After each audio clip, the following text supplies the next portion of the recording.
الرسول بما أنزل إليه من ربه والمؤمنون كل آمن بالله وملائكته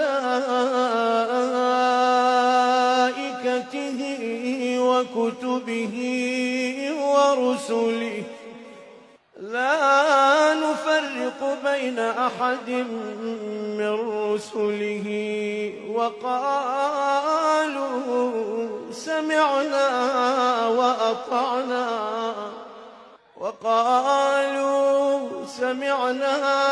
وأطعنا غفرانك ربنا وإليك المصير.